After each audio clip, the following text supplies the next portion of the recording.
Hello, friends, and welcome back to Stories About Entitled People. Today we have 3 brand new stories. The first is about how our OP got revenge on a visitor for the first time in his life. But before we begin, don't forget to subscribe to our channel if you're new here and turn on notifications so you don't miss a new video every single day. Here we go. You're right. I'll never forget. I work in a restaurant as a manager that worked up from server. Every time I see a server in the weeds, I jump in to help, grabbing drink orders, running food, pre-bussing, the whole deal. This story's about the first time I got revenge on a customer. I had a server that had the entire section clear out at once on a wait list Saturday, which meant she was going to get hammered. I cleared off a table, then grabbed the first name off the wait list, Steve for 2. The name didn't mean anything, but I'd seen him around before. He was a bartender less than 1,000 feet from our establishment, and he was always buddy-buddy with the graveyard crew. I got him to his table and asked for the drink order. That's when it turned awkward. The second person in his party answered without incident, but Steve looked at me incredulously. "You don't know what I drink? I'm in here all the time." I balked, surprised by the outburst. Sorry, no. I haven't been a server for a few weeks now.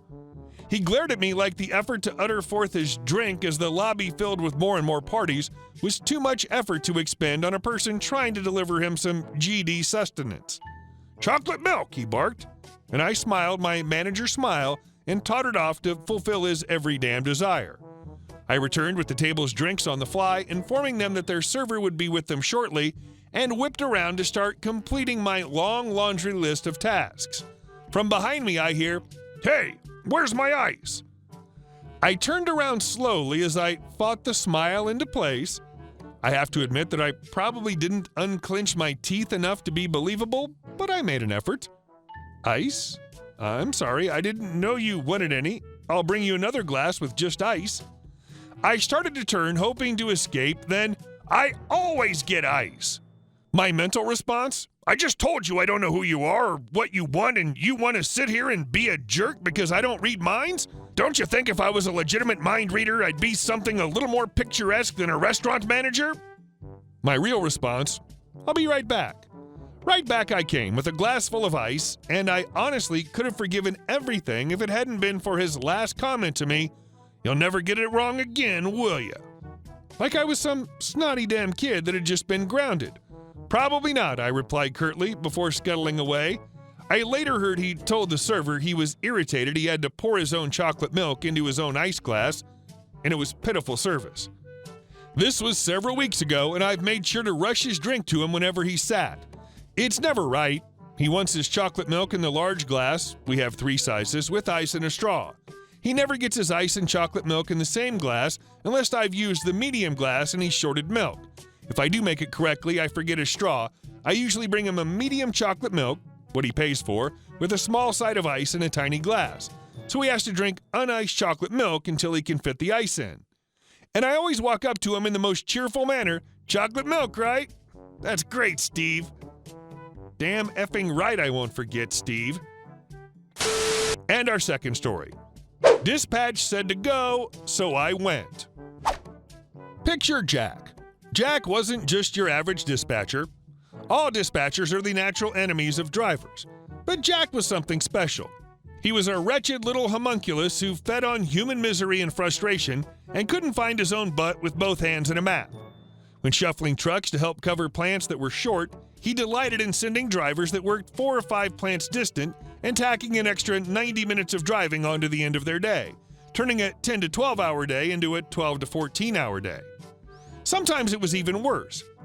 I work in the Coachella Valley in California, and on occasion we would see our drivers shipped all the way to the coast. I was something of a special irritant to Jack. About the only person who can override a dispatcher is the local plant manager, and my manager Bob would always try to keep me local so I was available to help close. Jack knew why it would happen, but being overridden pissed him off. Every time it happened, he would complain about it to Dan, the regional manager. Of course, Dan was a former plant manager, and he knew exactly what kind of games the dispatchers played with the drivers, so he told Bob that we were in the clear. Increasingly frustrated, Jack began regularly trying to ship me west anytime a truck was needed out there, regardless of where I was or how long it would take me to get there. I was usually over 50 miles away from where he was trying to send me, and every time he did that, Bob would just tell me to come back to the home plant. It soon became apparent that Jack wasn't even checking where I was or if there were trucks available at closer plants, and Bob gave me a standing order to ignore dispatch. Now enter Mark. Mark was a petty bureaucrat in every sense of the words. He was also the taint manager at our company, nestled squarely between the regional managers and the operations manager. In theory, he was in charge of the mixer division, but he didn't know or care much about mixers. What Mark cared about was efficiency, and at the time he thought the best show of efficiency would be to start shutting down some of the smaller plants. We didn't get shut down, but several plants east of us did. Their drivers were transferred to the larger neighboring plants, and those plants were expected to extend their coverage area. Bob hates Mark. Mark's closure of our Imperial Valley plant was how I wound up volunteering to haul a load of slurry, a mixture of sand, water, and just enough cement to make it harden into sandstone. It's used to fill trenches and holes down to Calexico on a Saturday morning. It was over 100 miles to get there, but there was no longer anywhere closer to ship from. 4 of us loaded up early in the morning and made the 2.5-hour drive down to the border. I was about 10 miles from the job site when my computer flashed a message from dispatch. Into San Bernardino, off the job. We pour out the slurry and head to the local plant to refuel. It had been mothballed, but the fuel pump still works. While I'm awaiting my turn to fuel up, I call Bob and tell him Jack is trying to send me from Calexico to San Bernardino, about 175 miles. We have a brief chuckle, then Bob goes quiet for a second. He says, you should do it. Don't even stop here, just go straight out. By the time you get there, they should be just about done anyway. The unspoken message was clear. It was Saturday, my entire day was on time and a half, and the job I was on had been an absolute milk run. I could bag a few more hours of stress-free overtime by driving out to San Bernardino and immediately getting shipped back home. So I refuel, grab something to eat, and settle in for a 4-hour drive. As I exit the freeway in San Bernardino, my radio buzzes. It turns out Bob's been periodically checking the tracking map to see where I was. He says, "Hey, give Ronnie a call before you pull in." It reflects poorly on a plant when they ship out empty trucks, another of Mark's efficiency drives. So if I'm not going to get loaded, the San Bernardino manager isn't going to want me showing up in his yard. I call Ronnie, and sure enough, he's not going to have a load for me. He's already washing out his own trucks. So I turn around and head back to Coachella. All told, I ended up with over 10 hours of overtime for delivering a single load of slurry, and since it was just slurry, my drum wasn't even messed up. Turns out the story wasn't quite over. I came in the following Monday, and Bob's sitting in the office with the most insincerely innocent grin I've ever seen. He looks at me and says, "So that job you took on Saturday, it was PW," and starts laughing his butt off. When we got sent out on a prevailing wage job, our time is counted from the moment we batch until the moment we return to our batch plant. Thanks to Mark's shenanigans, the Imperial Valley plant was no longer considered an active plant, so all 4 drivers on that job wound up getting paid prevailing wage at time and a half for the entire drive to and from Calexico. In addition, because Bob had me bypass the home plant and Ronnie turned me around before I hit his yard, I got PW for the drive to San Bernardino and back as well. My time card landed in payroll like a squirrel in a kennel. Crap was lost. Crap hit the fan. Crap rolled downhill, right out of the operation manager's office and straight over Mark and Jack. A few weeks later, Jack was transferred to scheduling, where it was hoped he would do less damage. Mark kept his job, but the operations manager made him reopen several of the closed plants. And our last story. F your tomatoes, Alan. I did construction a few years ago and worked with the coolest manager ever, Thomas. Thomas had this next-door neighbor, Alan, who he can't stand.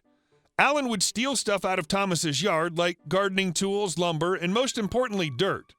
Both Thomas and Alan have been growing vegetables in their backyards for years, and apparently Alan's been stealing dirt from him for years.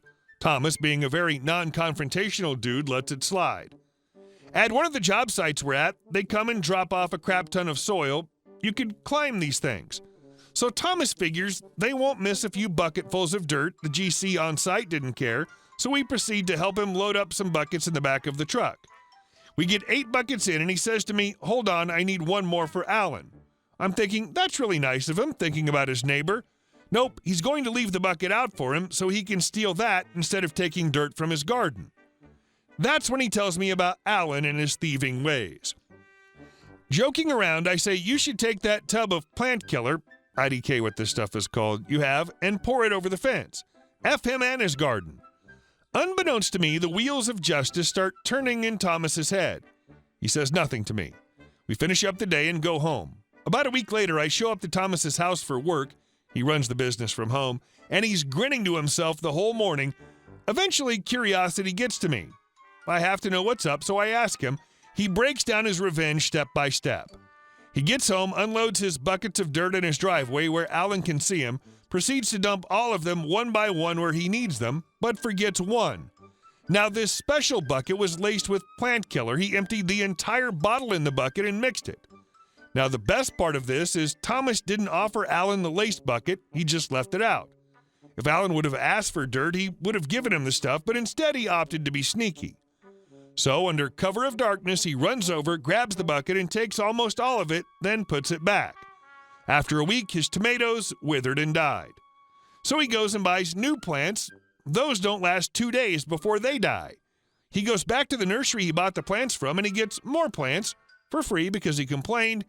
And a few days later, bam, dead. Every morning we check on Alan and his radioactive dirt and laugh quietly to ourselves about what we now call Operation Scorched Earth. Hey guys, thank you all for watching the video. I'll see you in the next one.